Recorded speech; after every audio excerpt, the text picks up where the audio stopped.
La definición de parásito, en biología, es directa. Un organismo que le quita al otro todo lo que necesita para sobrevivir, sin devolver nunca nada a cambio. En 2019, una película coreana convirtió esa palabra en título, y el mundo entero salió de la sala de cine discutiendo a quién se refería. La respuesta más inmediata es la familia pobre, que se infiltra en la casa de los ricos a través de una cadena de mentiras bien ensayadas. Bong Joon-ho, sin embargo, construyó algo más grande que la historia de un fraude doméstico. Construyó el diagrama de un sistema que se alimenta de quienes están abajo, y disfraza ese hambre con palabras cómodas: oportunidad, mérito, esperanza. Trabaja duro y un día subirás. Lo que sigue va a disecar ese engranaje escena por escena, pieza por pieza, hasta el punto en que deja de ser solo el engranaje de una película y se revela como el engranaje en el que tú ahora también estás metido. Y antes de entrar de lleno en el engranaje, si todavía no conoces Camino Etéreo, suscríbete al canal ahora para no perderte nuestros próximos videos y abre tu mente para ver lo invisible. El primer plano de la película muestra una ventana angosta en lo alto de una pared. Por ella entra un hilo de luz solar y la cámara se desliza hacia abajo como quien se sumerge. Ahí vive la familia Kim en un apartamento semisótano. El padre Ki Taek, la madre Chung Suk, el hijo Ki Woo y la hija Ki Jung. Su rutina empieza en el suelo, literalmente. Para captar una señal de Wi-Fi gratis, tienen que subirse al inodoro, estirar el celular lo más alto posible y rezar para que algún vecino generoso todavía no haya cambiado la contraseña.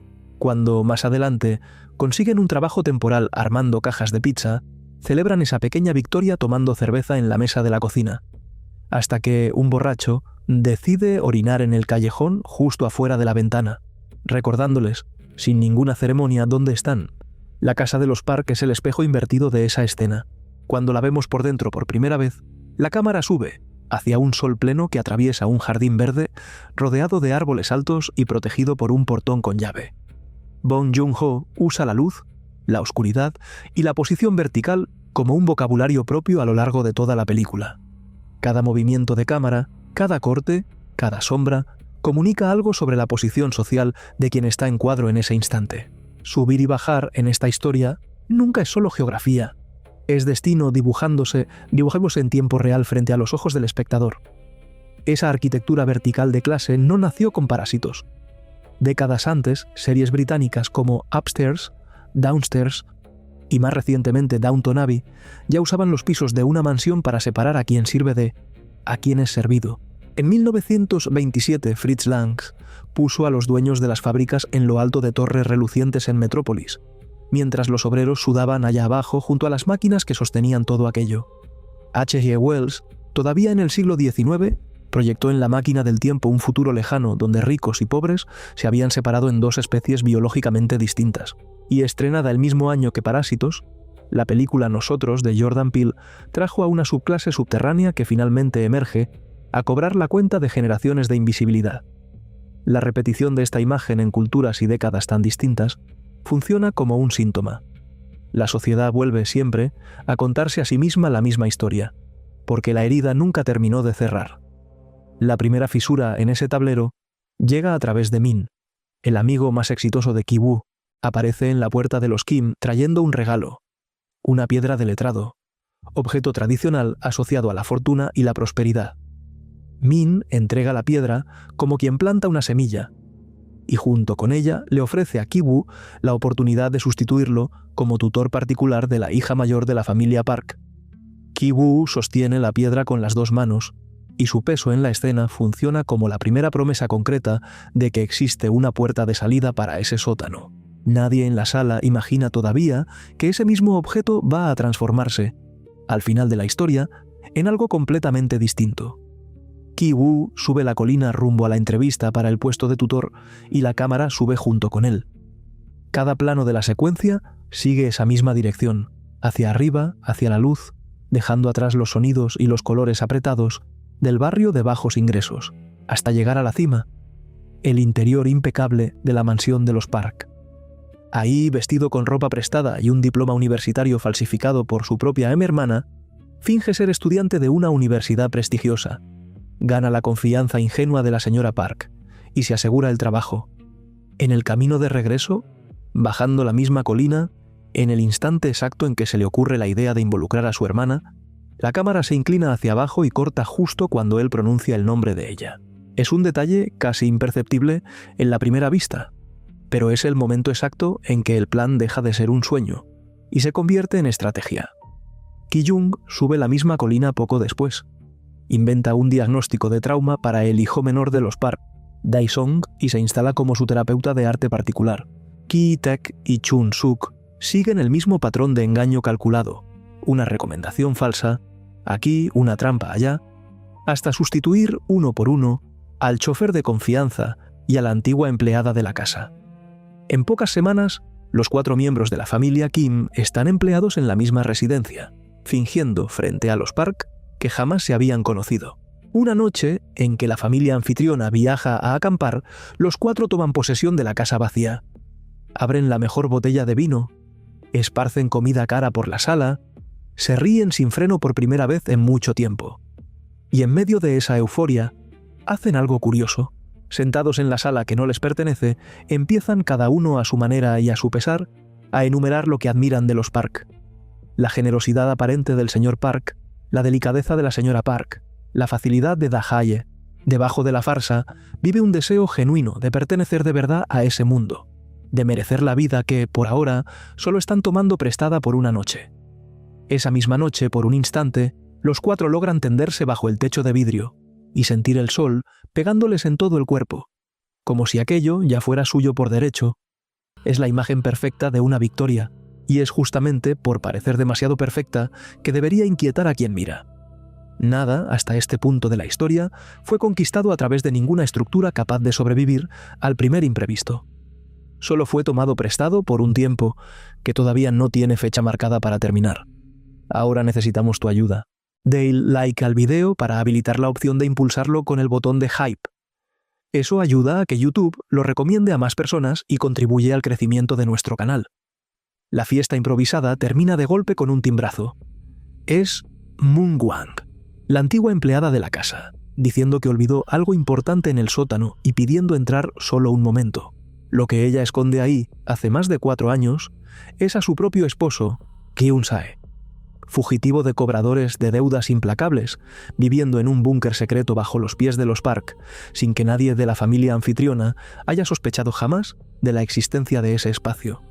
El descubrimiento reorganiza, en un solo movimiento, todo lo que la familia Kim creía sobre su propia posición en el mundo.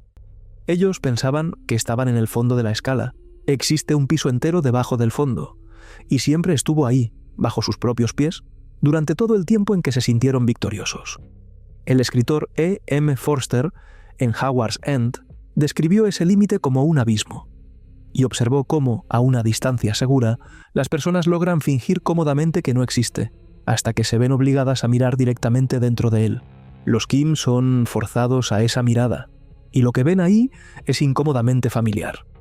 Otra familia tratando de sobrevivir con las mismas uñas y los mismos dientes que ellos mismos usaron para llegar hasta esa casa. Moon-wang ruega cooperación, alegando que ambas familias están igualmente necesitadas. Chun-suk, sin embargo, rechaza la comparación con firmeza. Insiste en que ella personalmente no está en ninguna situación de necesidad. Es la frase de alguien que está colgado de un hilo demasiado delgado para admitir que existe alguien todavía más cerca de la caída. Reconocer a la pareja del búnker como semejante significaría admitir lo cerca que están los propios Kim de ese mismo abismo. En lugar de solidaridad, nace entonces la disputa. En la pelea física que sigue, intentando evitar que el secreto se filtre y les cueste sus 4 empleos de una sola vez, Moon-wang termina gravemente herida y muere horas después. La línea de combate más visible en esta escena divide a quienes tienen poco, de quienes no tienen absolutamente nada. Y el sistema, sin necesidad de mover un solo dedo, sale ganando las 2 disputas al mismo tiempo. Para entender por qué nadie arriba se da cuenta de lo que pasa abajo, vale la pena observar un detalle minúsculo: los interruptores de luz de la escalera principal de la mansión. Geun-sae, aislado en el búnker, mantiene su propia cordura a través de una rutina diaria. Accionar esos interruptores, a la hora justa, para iluminar discretamente el camino del señor Park, cada vez que sube las escaleras tarde en la noche. El señor Park nunca supo nada de esto. Siempre creyó que esas luces eran sensores automáticos de movimiento, una pequeña maravilla silenciosa de la tecnología moderna que pagó caro por instalar. La escena resume en un solo gesto lo que el teórico cultural Jim McGuigan llamó capitalismo cool. La comodidad cotidiana de quien está arriba depende casi siempre del trabajo de alguien abajo. Pero ese trabajo desaparece, absorbido por el propio engranaje del lujo, hasta volverse parte del paisaje, como si siempre hubiera sido automático. McGuigan usa a Apple como ejemplo clásico de este fenómeno. Productos tan elegantes y tan bien diseñados que el consumidor occidental deja de pensar, sin ningún esfuerzo consciente, en la explotación que sostiene la fábrica del otro lado del mundo. El hombre que acciona las luces vive físicamente bajo los pies del hombre que las usa todas las noches sin preguntarse jamás cómo funcionan. Y esa posición física refleja con exactitud la posición económica de cada uno. La misma ceguera aparece de forma más cotidiana cuando la señora Park, volviendo del mercado con Kitaek al volante, celebra por teléfono que la tormenta de la noche anterior fue una bendición disfrazada, limpió el aire, dejó un cielo perfectamente azul para la fiesta del hijo. Ella no tiene la menor idea de que esa misma lluvia dejó sin techo a miles de familias en la ciudad, incluyendo la del chofer sentado justo frente a ella, que maneja en silencio mientras la escucha. Está también el olor. A lo largo de la película, la familia Park muestra un asco creciente por el olor que rodea a los Kim. Una mezcla específica de ropa secándose en un sótano, transporte público lleno y jabón barato. La antropóloga Mary Douglas planteó décadas antes de que existiera la película que la suciedad es una construcción social. Existe únicamente en los ojos de quien decide arbitrariamente qué cuenta como limpio y qué cuenta como impuro. El rechazo de los Park funciona exactamente así. Tiene menos que ver con la higiene real y más con mantener una distancia segura de cualquier cosa que amenace con reventar la burbuja en la que viven. El propio señor Park resume esta lógica al explicar lo que busca en sus empleados.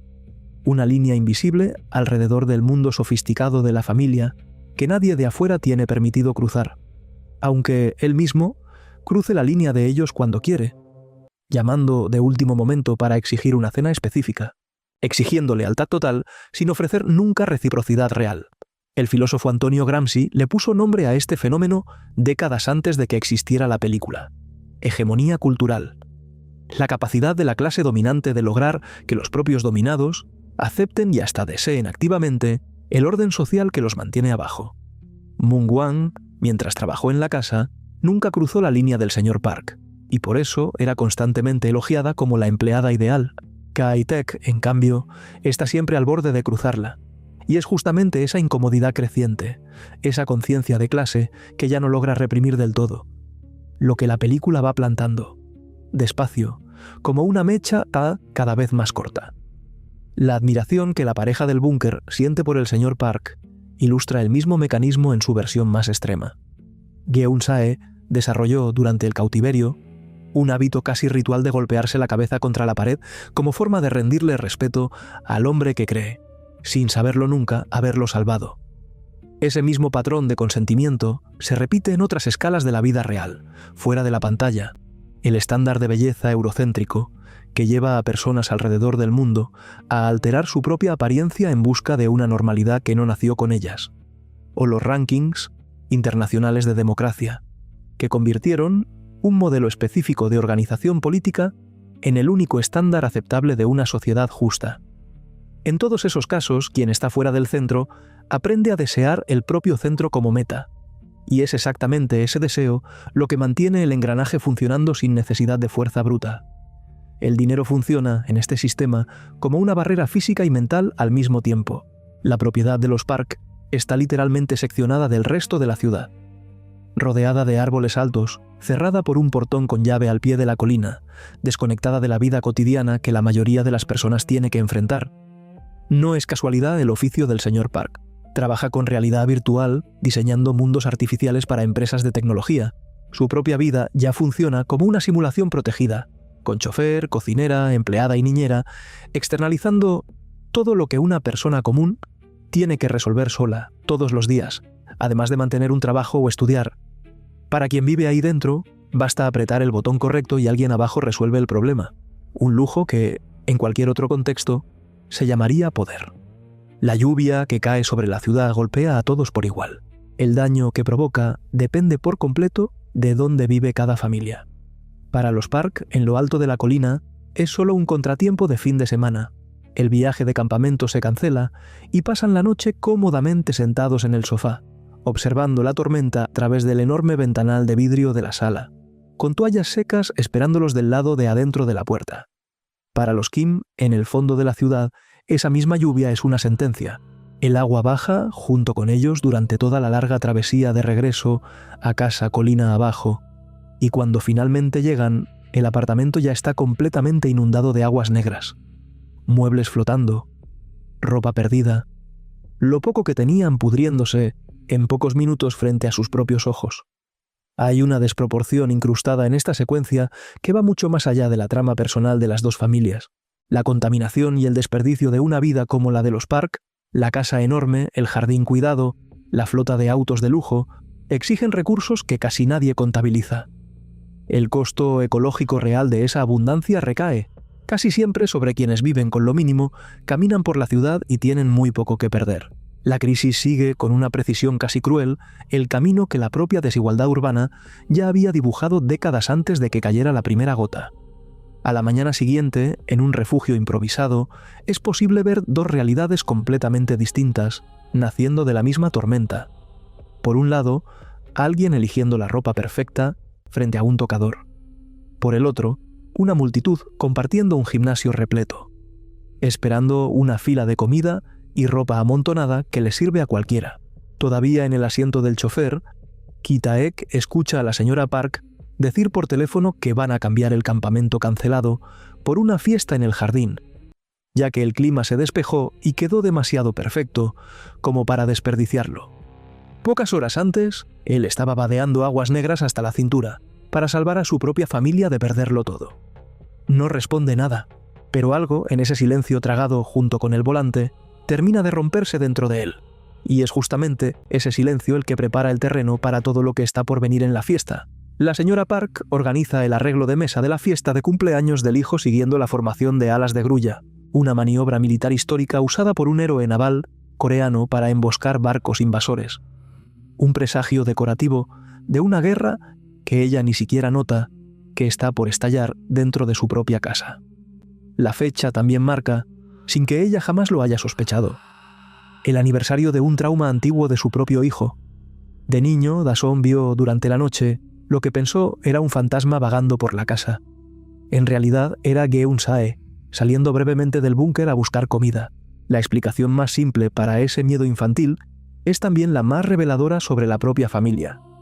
Para gente como los Park, el pobre solo tiene permiso de existir mientras permanezca invisible. Verlo de verdad resulta espeluznante, justamente porque confirma que siempre estuvo ahí, todo el tiempo, debajo de la alfombra de la casa perfecta. Durante la fiesta, los Park complacen la obsesión del hijo por una estética indígena norteamericana reducida a estereotipo, armando disfraces y tocados de plumas para entretener a un niño rico por una tarde.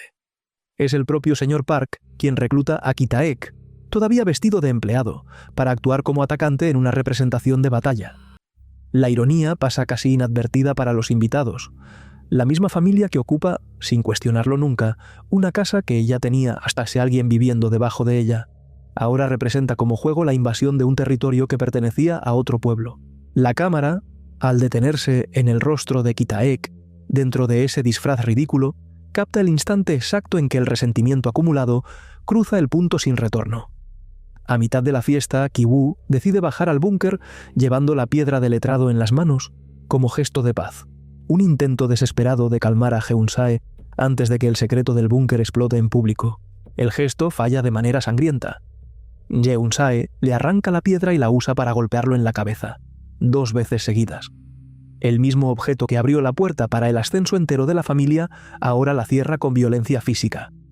Poco después, todavía sangrando, con el rostro manchado de un rojo que se confunde con pintura de guerra entre los invitados disfrazados, Geun-sae sube al jardín sin que nadie lo note de inmediato, y va directo hacia Ki-jun, buscando venganza por el encierro y la muerte de su propia esposa. En el caos que sigue, Chung-suk lo apuñala en legítima defensa, dejándolo desangrarse sobre el pasto. En sus últimos segundos de vida, Geun-sae mira hacia arriba y encuentra el rostro del señor Park, el hombre al que glorificó durante años, en silencio, como su salvador inconsciente, y sonríe. Ese afecto, queda claro por la reacción helada del otro lado, nunca fue correspondido, ni siquiera percibido. Es justo entonces, viendo a su propia hija desangrarse en el suelo a su lado, que Ki-taek ve al señor Park preocuparse exclusivamente por su hijo en shock, gritando por las llaves del auto, sin dirigirle una sola mirada a Ki-jung caída. Cuando el propio señor Park tiene que sacar las llaves del bolsillo del cuerpo herido de Geun-sae, se detiene un instante y se tapa la nariz, con asco evidente. Es el gesto final. Ki-taek se levanta, se arranca el tocado prestado de la cabeza y entierra un cuchillo en el pecho del hombre, al que minutos antes todavía obedecía. La pregunta que abrió este video merece ahora su primera respuesta concreta. A primera vista, los parásitos son los Kim. Se infiltran, mienten, ocupan empleos que no se ganaron por ningún mérito tradicional. La propia Chung-suk llega a comparar a su marido con una cucaracha, bajo el mismo techo que invadieron juntos. Pero existe una definición literal detrás de esa palabra que la película empuja al espectador a confrontar. Un parásito es, por definición, quien le quita al huésped más de lo que jamás le devuelve. Bajo esa regla, los Kim le quitan a los Park apenas una fracción mínima de excedente. Algunas comidas, un salario modesto, algunos lujos prestados durante una noche vacía. Los Park, en cambio, le quitan a los Kim algo que ningún salario recupera: tiempo de vida entero, dignidad, la sensación básica de ser tratado como persona. La gran mentira que sostiene a las clases altas es presentarse como benefactoras generosas, repartiendo bondad a los menos favorecidos, cuando, en la práctica, son ellas las que dependen por completo del trabajo invisible de quien las sirve. Bong Joon-ho llegó a comentar que la película funcionaría mejor con el título en plural, porque más de un organismo se alimenta dentro de esa casa al mismo tiempo. Es aquí, en el punto de mayor peso conceptual, de todo lo que ya se demostró, donde la lectura tiene que invertirse por completo. La historia no te mostró a una familia pobre invadiendo un hogar ajeno. Te mostró a una familia rica que desde hace mucho tiempo dejó de saber vivir sin chuparle el tiempo, el sudor y la dignidad a quien está debajo de ella. Existe, sin embargo, un parásito todavía más difícil de ver que el señor Park, y no vive en ninguna mansión. Vive dentro de Ki-woo y probablemente vive dentro de quien está viendo este video ahora mismo. La crítica Alex Jung describió la esperanza dentro de parásitos como el verdadero parásito emocional de la historia, aquello que mantiene a alguien en movimiento, día tras día, mientras le va chupando la energía vital en silencio hasta secarlo por completo. La piedra de letrado es el símbolo perfecto de esa trampa. Llega como regalo, como promesa de fortuna, como manifestación física concreta de un sueño. Pero en el instante en que Ki-woo decide qué hacer con la pareja atrapada en el sótano, es como si la piedra dejara de estar en sus manos y empezara a sostenerlo a él. Su ambición, su determinación ciega de proteger la posición social recién conquistada, lo empujan sótano abajo en la peor decisión de toda su vida. La piedra termina cayendo al suelo, y él es golpeado casi hasta la muerte con el mismo objeto que alguna vez representó su salvación, saliendo de ahí con un traumatismo cráneoencefálico que lo va a acompañar por el resto de la historia. Este giro dramático carga detrás de sí una cifra real, documentada pública fuera de la pantalla. Un estudio de la OCDE publicado en 2018 constató que la movilidad social se estancó desde la década de 1990. Cada vez menos personas en la base logran subir, mientras los más ricos siguen reteniendo sus fortunas generación tras generación. El mismo estudio estimó que pueden hacer falta hasta 5 generaciones, algo así como 150 años, para que el hijo de una familia pobre alcance apenas el ingreso promedio de su país. En el caso específico de Ki-woo, el actor que interpreta al personaje calculó, en una entrevista posterior, que harían falta 564 años de trabajo continuo para que él lograra ahorrar lo suficiente y comprar esa misma casa. En el sótano, mientras tanto, Geun-sae nunca aspiró a nada parecido. Idolatra al señor Park como a un dios involuntario, convencido de que ese orden social es exactamente como deberían ser las cosas. Son dos respuestas opuestas a la misma prisión. Uno se convierte en mártir de su propia fe en el ascenso, El otro se convierte en devoto silencioso de su propia sumisión. Y cuando, al final, Kitaek baja y ocupa exactamente el lugar que ocupaba Geunsae en el búnker, el ciclo entero simplemente cambia de cara y sigue girando casa tras casa, familia tras familia. Después de que un huésped cae, siempre aparece otro dispuesto a ocupar la misma casa, alimentando a los mismos parásitos, bajo el mismo techo de vidrio impecable.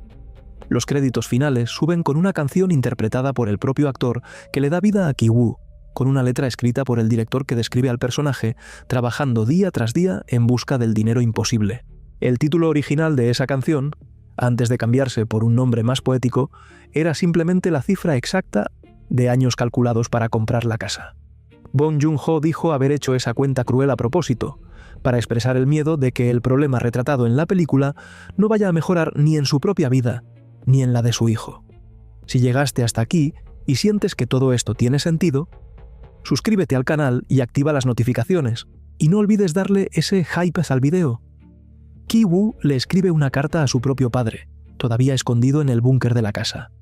Le promete trabajar todos los días hasta lograr comprar esa mansión y liberarlo de verdad. Y termina la carta con una sola frase.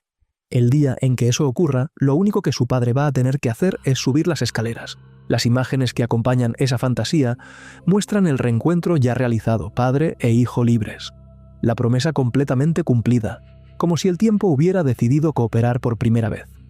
Entonces, la cámara baja, despacio, sin ninguna prisa, hasta mostrar a Ki-woo exactamente donde todo empezó. Sentado en el mismo semisótano mirando por la misma ventana angosta, detrás de la misma franja de luz que nunca llega a convertirse en sol pleno. Bong Joon-ho llamó a este plano final el tiro de gracia, el disparo extra que se da solo para garantizar sin ninguna duda que algo ya está muerto. Si la película hubiera terminado en el abrazo de la fantasía, tal vez el público habría salido de la sala, creyendo que esa casa algún día realmente sería comprada. La cámara bajando de nuevo elimina esa posibilidad de una vez por todas, sin dejar margen para una esperanza barata. La promesa que sostiene este sistema es fácil de repetir y difícil de cumplir. Trabaja lo suficientemente duro y un día subirás las escaleras. La historia de Ki-woo muestra la otra cara de esa misma promesa. Si el cambio llega de verdad, es igual de probable que estés bajándolas, tal como Kitaek bajó a ocupar el lugar exacto de Geunsae. El señor Park, en su ignorancia confortable, siguió siendo apenas un síntoma. Bastó con que nunca preguntara cómo se encendían las luces de su propia escalera todas las noches. El verdadero mecanismo es sistémico, repartido entre miles de pequeñas cegueras voluntarias, casi imposible de señalar con un solo dedo, y es exactamente por eso que sigue de pie mucho después de que suben los créditos en la pantalla. Basta con que alguien en algún lugar siga creyendo que esa escalera lleva hacia arriba, y siga subiendo, aún sabiendo en el fondo hacia dónde está caminando en realidad.